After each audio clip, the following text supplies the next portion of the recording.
дуруд ба шумо бинандагони азизи шабакаи телевизиони Сафина. барномаи фарҳанги муосир аст аз силсила барномаҳо. агар ба таърихи фарҳанги тоҷик назар афканем,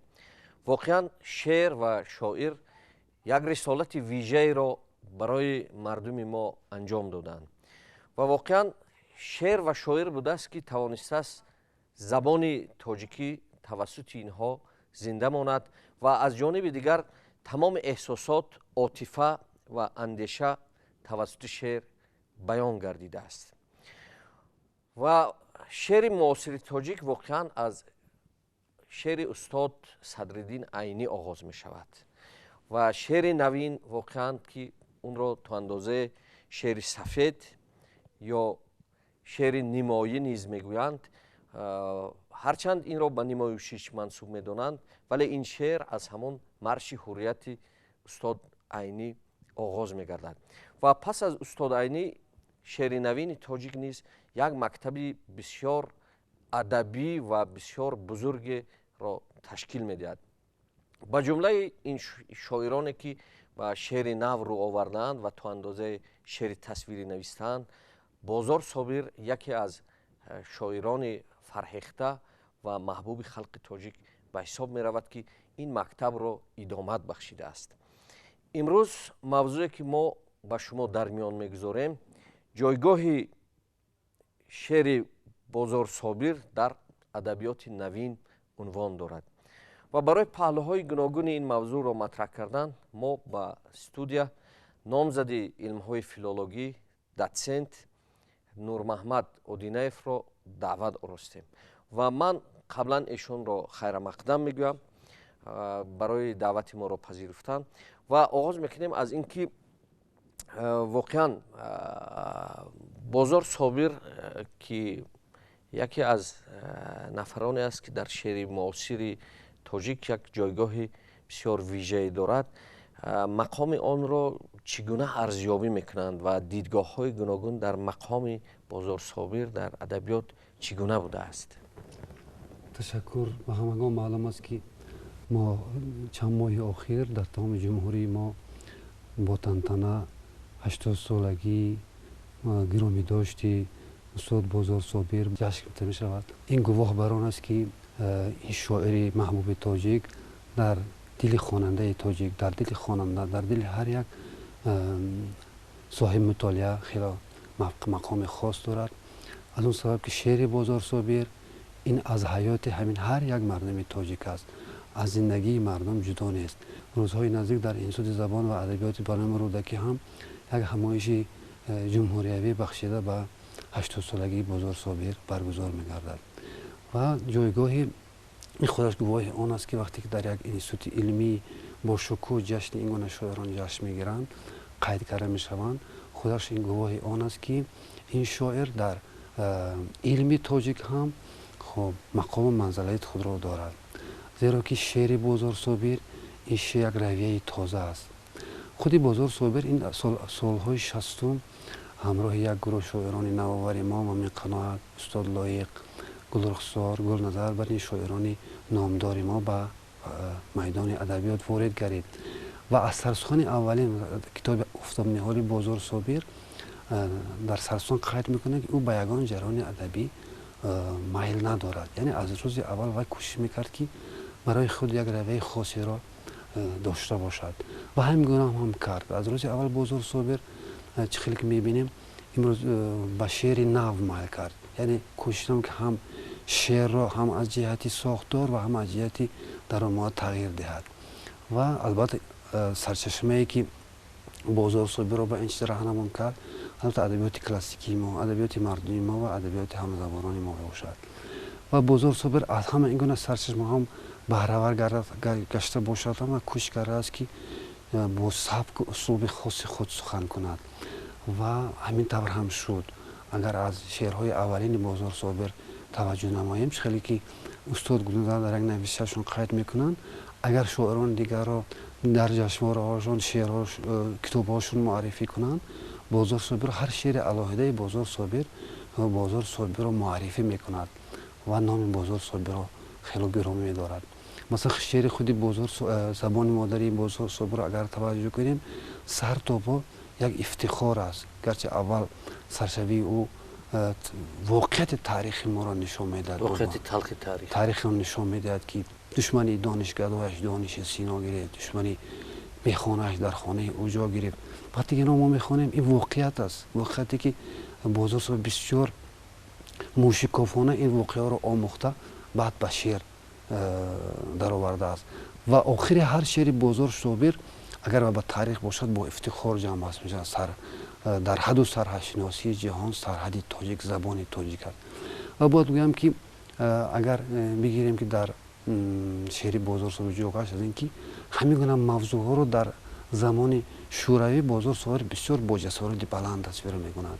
بزرگ صابر بسیار در بالای شعر خود مهنت میکند، مهنت میکرد، کار میکرد، میآموخت و شعر بزرگ صابر از طبیعت و از زندگی مردم تاجیک جدا نیست است. و ببینید اگر با شعرهای مثلا اگر تصویرهای بزرگ صابر را اهمیت دیم، استاد بزرگ صابر همون زندگی دهه خود که در آنجا کلان شد، از پس پاده کلان شد، در بین علف ها صدای پرندگان، همین رو بزرگ صابر در خاطر خود نگاه شد، در شعر خود همین ها رو به یک صحنه ها می سازد، صحنه های بسیار زیبا که همون در دل خواننده راه می آمد، مهر پیدا می کند، مقام پیدا می کند. و همین گونه تصویرگری های اگر در شعرهای دیگر مشاهده کنیم، بعض شاعران ما چنان هم تصویرهای چی میگن تصویرهای میسازند که درک کردن آنها غیر امکان می شود. شعرهای بزرگ صابر به یگان مشکل ما فهمیده می یعنی بسیار ساده و بسیار برخواسته از خود تفکر. شعرهای رودکی رو سهل ممتنع میگن، همین گونه خصوصیت دارند. یک اون مشکلات در فهمیش شعرهای بزرگ صابر نیست است. اما هر کسی که مثلا کمی با دقت خواند شعرهای بزرگ صابر رو میفهمد. بنابراین من گمان میکنم که خیلی که در ایران از شعر نیما یوشیدا شعر نادرپور بسیار ملی تر است، یعنی به مردمی تفکر مردم ایران نزدیک است. شعر بزرگ صابر انا میگن خصوصیت دارد که از طبیعت و از زندگی و از چی میگن از خصوصیت مردم تاجیک هیچ گونه دوری نداره. حتی باور میکنم بعضی مصرع ها میخونه که همین عنعنه و رسم و رسوم ملت ما رو یک تصویرهای بسیار زیبا آفریده است که این در دیگر شاعرها حالا این گونه هنری تصویر آفرید در دیگر شاعرها حاضر انکشاف نافته است. من گمان میکنم مقام بزرگ صابر به درجه است که او یک رویه خاصی خود را به وجود آورده ایستاده است و امروز همه شاعر جوان میخواهد که با استفاده از صنعت‌های بدیعی تصویرهای مثلا بلند فهم‌ها سازد. این گواه آن است که تأثیر بزرگ صابر به هر یک شاعر امروز وجود دارد. استاد نظر یک در نسبت شعر امروز یک سخنران میگن که گاه به درجه همین تصویرگرایی شعر ما بالا می رود که صنعت برای صنعت و مثلا خود شاعر نفهمد خواننده فهمیده نمیتواند. یعنی از زندگی شعر دور شدن میگیرد، از فهمیش خواننده دور شدن میگیرد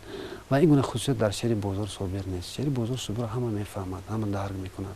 همه احساس میکند و گمان میکنم که از همین سبب امروز هواداران شعر بزرگ صابر خیلی زیاد شده ایستادند و من گفتم میتونم که امروز در انستیتوت زبان ادبیات شعر بزرگ صابر در چندی رساله ها مورد تحقیق قرار گرفته است و گمان میکنم که این گونه تحقیقات اگر جنبش شود باز خصوصیت های خاصی شعر این شاعر بزرگ ما معین خواهد گردید. خوب تشکر زیاد و واقعا امروز همین رویه بزرگ صابر، رویه شعر بزرگ صابر ما چگونه بررسی کرده میتونیم؟ یعنی این واقعا یک رویه یک مکتب خاصه هست که صرف به بزرگ صابر تعلق دارد یا منشأ میگیرد از دیگر جای ها و اگر مثلا از دیگر جا هم منشأ گیرد چه تفاوتی میتواند همین رویه بزرگ صابر داشته باشد که این ما همچون صرف مالی یا مکتب بزرگ صابر گوییم در شعر؟ آیا همین گونه امکان دارد همین گونه بررسی کردن به نظر شما؟ به نظر من همین جریان‌های ادبی که یا رویه‌های ادبی که در ادبیات هم در شعر و هم در نثر هم در تحقیقات به مشاهده میرسد البته این خود از خود به وجود نمی بیاد. این یک نشانه انکشاف مثلا همین رویه های ادبی یا ادبیات در کل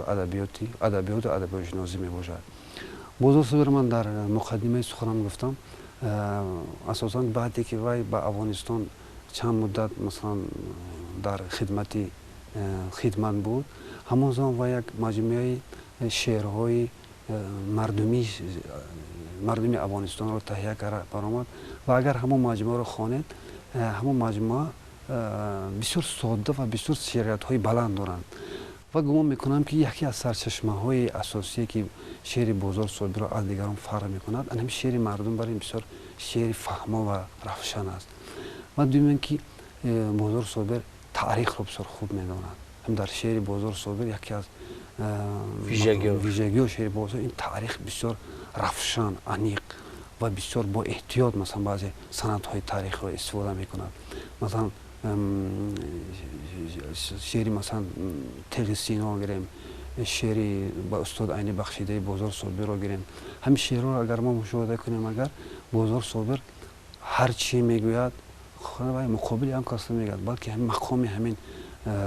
همین گونه استادان رو وابسته به واقعیت تاریخی بسیار روشن نشان میدهد. من گمان میکنم که اون قدری که در شعر بزرگ صابر تاریخ با واقعه واقعهاش روشن تصویر در دیگر شاعران دیگر وجود ندارد. اگر در مسئله شعر نو گیم گفتم ممکن است که در شعرهای بزرگ اون شعرهایی که در رویه مثلا شعر نو میگوید قریب که همش تصویرهای زیبا دارند و تکرار میشه میگم تصویرهای بزرگ صابر از حیات ما کنده نیستند، از حیات زندگی مثلا مردم دیهات تاجیکستان کنده نیستند. ببینید یک صحنه مثل که ما از اون صحنه ها همین کوهستان تاجیکستان رو در پیش خود میبینیم. ببین اما علف در هوا ها و اسب سپاه در رفتن ها و مثلا پای خونشوار شدن ها و حتی میگه که مادرم در من هم یک شعر بسیار نغز دارد، مادرش از دنیا میگذرد. چه شاعر همینا در چی شعرش میگه درختی ساده شد در پشت مادر،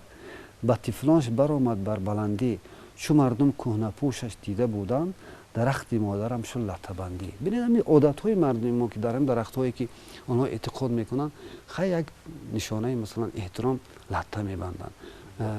بنابراین من گمان میکنم که شعر بزرگ صابر در دو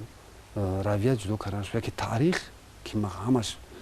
مقام خود را دادیم، همین تصویرهای خاص تاجیکانه. بزرگ صابر ملت ما رو بسیار دوست می‌داشت، افتخار میکرد از ملت ما. اما اگر